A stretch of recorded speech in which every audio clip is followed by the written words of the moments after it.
Nessa videoaula, eu vou apresentar uma explicação do porquê é verdade a fórmula de Euler, ou seja, E elevado a it ser igual a cosseno de t mais i seno de t. Bem, aqui não vai ser uma justificativa formal, eu vou explicando ao decorrer da explicação desse vídeo, mas essa explicação pelo menos ilustra por que isso é um fato. Uma demonstração um pouco mais rigorosa seria fazer expansão via série de Taylor. Mas aqui eu vou usar um outro caminho. Então, observe o seguinte, com base no tudo em conteúdos que já estudamos, se ao analisarmos a CDO y duas linhas mais y igual a zero, nós temos duas soluções para ela. O y1 igual a cosseno t, o y2 igual a seno de t. Ambas são soluções da CDO. E mais ainda, quando a gente calcula o Wronskiano das soluções, para quem não se lembra como é que é o Wronskiano, a gente pega a primeira função, a derivada da função. Segunda função, a derivada dessa função. Na hora que calcula o determinante dessa matriz é o Wronskiano, então aqui vai ter cosseno ao quadrado menos, então vai dar mais. Cosseno ao quadrado mais seno ao quadrado igual a 1.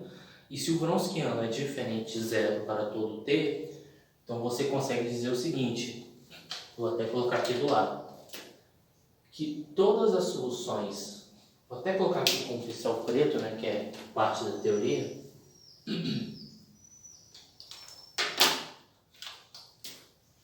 que todas as soluções y da nossa IDO número 1 é da forma alguma constante C1 vezes a primeira solução, mais alguma constante C2 vezes a segunda solução. Só que observe o seguinte, e aí que é a parte que eu comentei que vamos flexibilizar um pouquinho o rigor matemático. Se a gente derivar E elevado a I vezes T em relação a T, como esse I é uma constante, derivada de E elevado a constante vezes T, pela regra da cadeia, é a própria constante vezes a função. Comentei da falta de rigor matemático porque a gente não tinha provado para números complexos, né? Quando a constante é um número complexo. Mas a demonstração é análoga, você teria que usar limites e a justificativa via limite te leva que a derivada de E elevado a it é I vezes E elevado a it. E aí o que acontece? Se a gente substitui o E elevado a it nessa EDO, nós vamos ter o quê? Bem, vamos substituir aqui em 1. Então, em 1, nós vamos ter E elevado a it derivando duas vezes, mais o próprio E elevado a it igual a zero.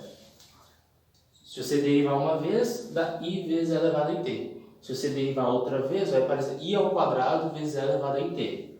Mas I ao quadrado é menos 1. Então vai ficar menos E elevado a it mais E elevado a it, que de fato é igual a zero. Eu não sabia, inclusive, se ali daria zero. Então eu vou até substituir assim. Que essa expressão é igual a essa, que agora sim é igual a zero. O que nós estamos dizendo aqui, que E elevado a it é a solução da nossa EDO número 1. Só que se ela é a solução da nossa EDO número 1, nós podemos ir aqui no y e substituir por E elevado a it. Por quê? Porque a gente sabe, pela nossa teoria, como o Wronskiano aqui deu diferente de zero, que todas as soluções da nossa EDO número 1 é uma combinação linear de C1 e C2. De cosseno de t e seno de t. Então, como E elevado a it é uma outra solução dessa EDO, então a gente sabe que esse E elevado a it é uma combinação linear de cosseno e seno. A pergunta é, qual é o valor de C1 e qual é o valor de C2 nessa relação?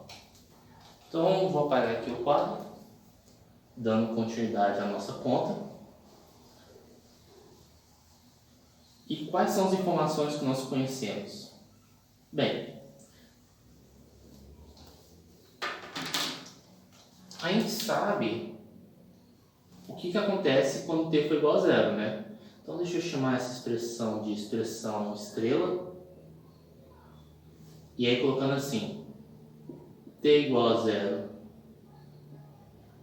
em estrela, nós vamos obter o quê? Bem, e elevado a i vezes zero, ou seja, e elevado a zero que dá 1, igual a C1 vezes cosseno de zero que dá 1, mais C2 vezes seno de zero que dá zero.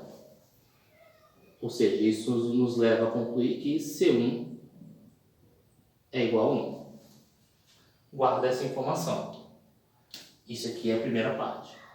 Agora, como achar o C2? A gente pode derivar, derivando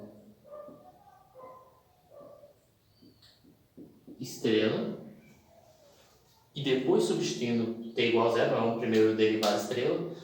Derivando estrela, nós vamos ter i vezes e elevado a it igual a... Eu já sei o valor de C1, então vou substituir aqui. Menos seno de t mais C2 vezes cosseno de t. Agora, substituindo em t igual a zero, que nós vamos obter é o quê? I vezes e elevado a zero, que dá i, é igual a seno de zero é zero, C2 vezes cosseno de zero, que é 1. Ou seja, o nosso C2 é igual a i. Então, quando você substitui essa informação e essa informação na equação estrela, que você está dizendo que e elevado a it é igual a 1 vezes cosseno t mais i vezes seno de t, que é justamente a fórmula de Euler. Então, o que eu basicamente usei aqui foi o teorema da existência e unicidade e a ideia de que essas duas soluções, por serem soluções linearmente independentes numa EDO de segunda ordem, que todas as soluções são combinações lineares de y1 e y2. Espero ter ficado claro, isso é um complemento da nossa teoria. Qualquer coisa, estou à disposição.